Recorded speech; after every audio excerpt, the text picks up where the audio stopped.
galim padaryti taip. Eiti pamaitinti žuvytės. Tada eiti pasodinti kopūstų, dar turiu truputėlį daigykloj. Tada pasodinti žemuogės. Pasėti saulėgrąžas. Ir viskas turbūt, jeigu liks laiko, tai su aviečių ravėti. Jeigu neliks laiko, tikėtina, kad neliks jo, tai reiks važiuoti. Vaikučių pasimti. Einu pasimsiu bulkos, atsivežiau galiukų. Gal netyčia kokią žuvytę atplauks. Saulėgrąžų turiu kelias rūšis. Čia turbūt iš Lenkijos ir pirktos visos.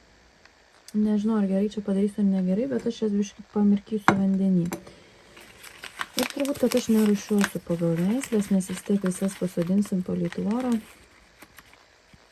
Tai tiesiog jau kai bus, visas į vieną bliūdelį užsimerksiu.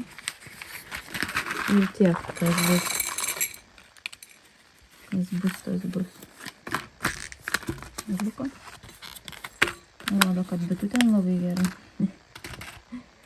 Tai nežinau, ar šiais metais mums pavyks įsigyti avilį. Bet būtų visai fainai. Taip. Nu, čia geras būdas gavosi. Visos skirtingos iš tikrųjų. Va šitos va paskutinės turbūt fainiausios, nes tokios storos. Storuliukus.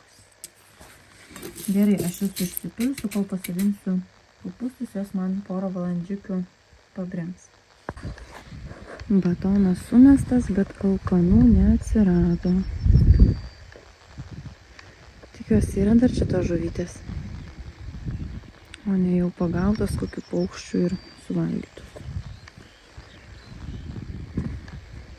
Negyvų krante irgi nesimato. Reikia tikėti, kad gyvas. O kaip plovė lietutis. Iš karto smenga. Neina pritarti. O, kas čia taip išraizgė. Kažkokie vabaliukai turbūt. Rutulių kažkokių pribraižė.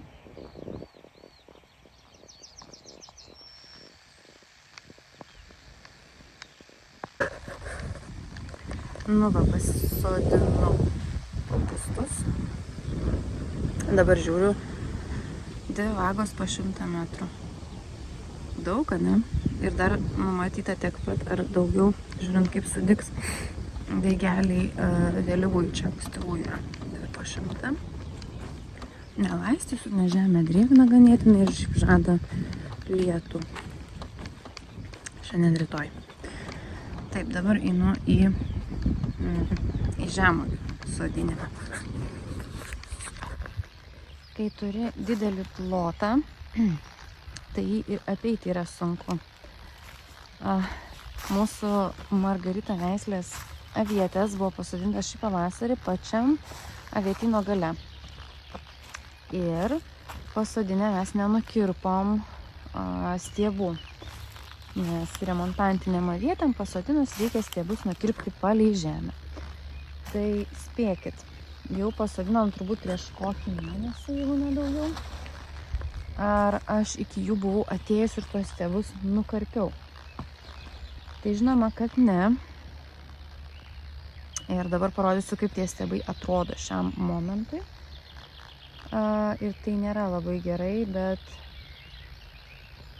Na ir dabar neturiu sekatoriaus pasiemus, tai žingsniuoti, manau, šiandien net neturiu atsivežus. Nukarpysiu kažkada, gal rudenį. Tai va, visam gražu, ne? Žaliuoja. Nu ir gerai, ką žinau. Iš to stiebo gal išleis dar kokią šakelę su žiedais. Va, bent jau žinom, kurios gyvos.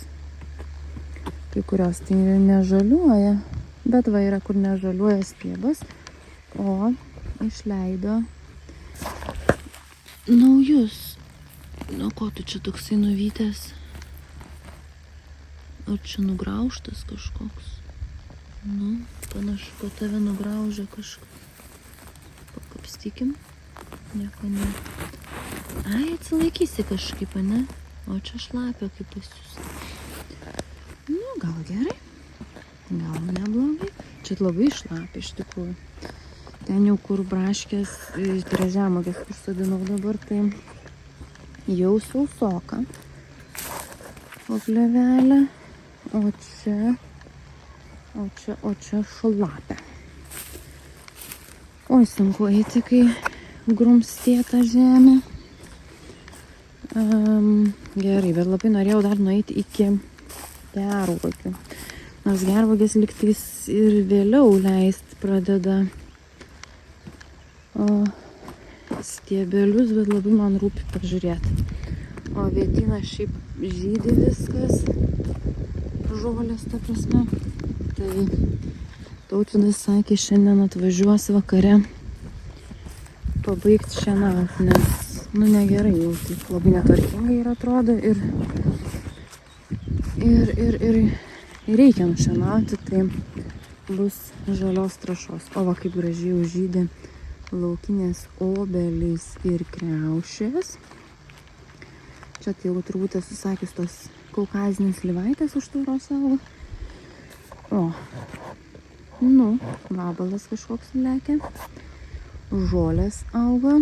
Gerai, ten per plyšį auga žolės. Va. Šita tai tikrai gyva. Ir šita gyva. Va ten tu, jo, dygsta. Jei, kaip fainai. Labai džiaugiuosi. Tai kai jau atėjau, tai aš jūs yra pravėsiu. Tada tik neturiu jokio įrankio pasiemus, bet turiu pirštinės. Tai pasikapstysiu dabar aš čia. Nu, smagu. Radau naujų daigelių. Ne tik iš stiebo. Dabar žiūriu, kokia žolė už tvoros. Jau žalia aukšta tai yra. Ir vešli, turbūt man reikės vežtis trimerį jau ir apsišienauti. Nes labai nenoriu, pernai metais mes taip iški užleidę buvom tą patvorį iš kitos pusės, nu labai, žinokit, negerai ir ėjo ir sėklos paskui piktžolių ir va taip ant tos tvoros lipo viskas mum. Nes aš nenuėjau vis, nu, ta prasme, pradėjau šienauti, bet šitų ir tokių krūmų daug labai ir pačią tvorą labai bijau suvaryti, tai dėl to ir buvo mano tas noras čia dengti plėvelę ir pasodinti gervuogės. Tai nu, bandysime išplėsti, nes gervuogių sodinukai šiaip yra labai brangus ir nu, nupirkti jų taip, kad užsodinti patvorį nu, yra truputėlį brangokai. Ir šita garšva labai auga, tai nežinau, nes pirmą gal uždengti plėvelę, kad nebiškai nunyktų. Ir tada jau pradėti patiem kažkaip daugintis tas gervuogės. O slyvukės jau liktai nužydėjo. Kaip pasodinti pomidorus gigantus? Gigantus. Čia yra Black Plump veislės pomidorai, tai jie yra aukštaūgiai. Bet jie ne tai, kad pas mane aukštaūgiai, bet jie pas mane jau yra, nu, tokie biški peraugę gigantai. Va, kokie. Iki dangusių beveik. Bet aš juos labai noriu į laisvę išleisti. Ir, nu, jisai yra toks ganėtinai ilgas ir jam bus per sunku truputėlį, tai sodinu paguldžiusi. Va, ir tada gaunasi va tokie. Būtinai, aišku, reikia parišti. Tai rišu. Žiūrėsim, kas čia bus iš jų. Bus gerai, tikiu. Šitie pomidoriukai yra ypatingai mėgstami mūsų. Ir vaikai labai mėgsta, nes jie yra saldus, šokoladinio ir išvaizdo šokoladinės ir skonio. Lyja man šiltnamyje ant galvos, nes kondensatas yra tiesiog beprotiškas. Labai daug drėgmės buvo viduje, bet gerai, nereikia laistyti. Va, iškart laistymas. Kap, nuostabu.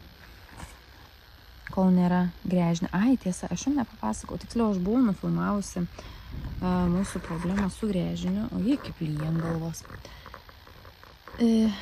Mūsų gręžinys turi problemą. Negalime jo susitvarkyti iki galo, kadangi norim gręžinio duobėje darytis ir visą jo instaliaciją.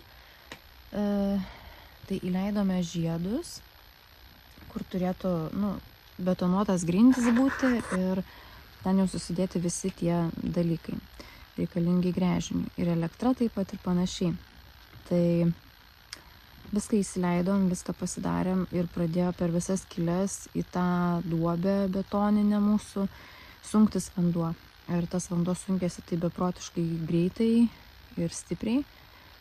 Tai daug dėjom ten visokių medžiagų, kurios tipo turėtų sulaikyti tą vandenį, bet jisai vis tiek sunkėsi, nes, kaip ir žinot, lašas po lašo ir akmenį pratašo. Tai nepadėjo mums tos visos priemonės ir vanduo vis tiek sunkėsi. Tai dabar jau sumastėm, ką darysim. Darysim šalia drenažinę kitą duobę. Vėl kviesim ekskavatorininką, vėl kasim duobę, dėsim drenažinį vamzdį ir ten tiesiog bus siurbliukas, kuris nuolatos siurbs tą vandenį.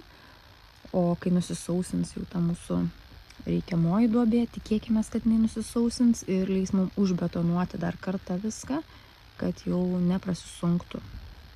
Tai va, laikom čiurikus, kad mums pavyktų. Visą tai darysim kitą savaitę, turbūt. Šiais metais reikėjo susitaikyti su tuo, kad šiltnamyje bus džiunglės. Sodinu tikrai tankiai. Ir žinau, kad per tankiai. Bet, negaliu kitaip. Pirmas mano šiltnamis. Ir, tiesiog aš negaliu kitaip. Aš jų neišmesiu, man jų gaila. Jie yra neprekybinės išvaizdos, tai parduoti irgi negaliu. Lauke pasodinti šitų būtent nenoriu. Tai va, tai vargiausis kažkaip bus džiunglės. Kažkaip užaugs. Gal mažesnis derlius bus. Bet reiks laistyti, nes nupiepo. Eisiu. Teks pasinešioti iš prūdo vandenį. Čia tai va tokia dabar žiūri iš šitos nupiepelius ir galvoju, tai kokią velnę aš jiems tiek užimu vietos. Geriau tos būčiau susodinus. Čia tai betaliuksai dar nepasodinti, tai jie lauke tikrai gyvens. O dar turiu avietinių tokių smulkiavaisių ir aukštų. Tai turbūt visa likusi vieta bus jiems.